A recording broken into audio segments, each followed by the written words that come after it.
Hey guys, it's Devin, and today I'd like to share with you a strategy of how you can have 3 to 5 properties debt-free within 10 years. So I'm just going to explain what I've got on the board back here. So we were assuming an annual growth of 7.2%. On average, it has been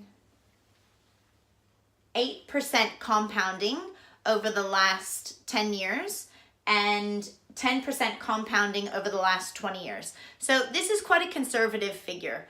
We like to be quite conservative with our numbers. We prefer to over-deliver than under-deliver. So this could just be an example of a strategy that we would put together for some of our clients. So if you've got year 1 to year 10, here in year 1, you purchase your first property for $500K. So we're assuming that you've got a 10% deposit plus stamp duty and conveyancing fees. So most likely that's somewhere sitting around $500K. Within that 10-year period, assuming the 7.2 compounding interest, that property has grown to $1 million. Then in the second year, we're using some of the equity and the growth out of the first property to put into the deposit of the second property. So we're using nice round numbers of just $500K just to make the math easy. So because you've got this in year 2, it's only going to grow for 9 years. And in 9 years, it's going to be worth $935,000. In year 3, the growth starts to accelerate. So because you've got your equity out of your second property and your first property, you can pull the equity out of both of those.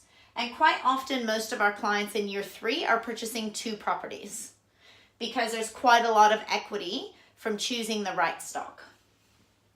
So at the end of, because we've bought those in year 3, they've got 7 years to grow, and they end up being about $872K each. So together, that's $1.744 million. Now, up until this point, we're assuming 100% debt. So even though you've put in some of your own money, we're assuming that the money that you've put in for deposits is all debt, even though technically 10% of it is not. So your total deposits up until this point is $200K. So remembering that part of that $200K comes from the equity you've pulled out from the growth of those properties. Now, similar to year 3 and year 4, quite a few of our clients have quite a few. Now you've got 4 properties to pull equity from. So most of our clients double up again in year 4 and they purchase 2 more properties. So because that's year 4, it's got 6 years to grow, which means that come the end of the 10 years, you're looking at $813K per property and $1.627 million. So with this, for your 5th and 6th property down here, which is in year 4, there's generally about 35K of growth. So you'll pull about 140K equity from each of those 4 properties. So just to reiterate that, so 35K generally from each property, provided you're selecting them in the right areas. 35K from each property is then being consolidated between those 4 properties to 140K. So that's making up your deposits for properties 5 and 6. Quite often, some people come to us with the concern of, I don't know if, that seems quite risky. I'm now sitting at $1 to $3 million worth of debt. But the good thing about that is it's good debt. So if I was to take 50K, which is my initial deposit up here, and if I was to put that in a bank account, and not that interest is sitting at 10%, but let's just say we're getting 10%. The return on investment, the cash on cash investment, is only 5K. What's really cool about property that we can do in Australia is that we can leverage. So where we're only putting in $50,000 in this first property, we're actually leveraging that $50,000 to be able to spend 500K.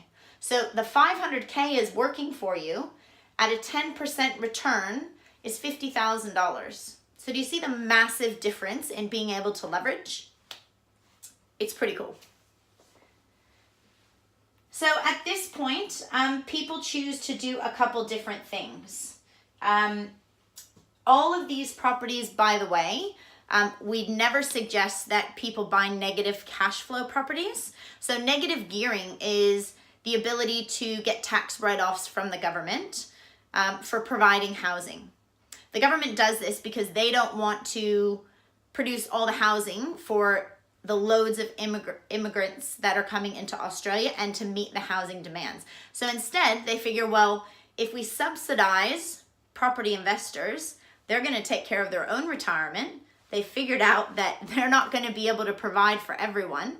So they figure they give us the tax cuts now. So it's a win-win situation.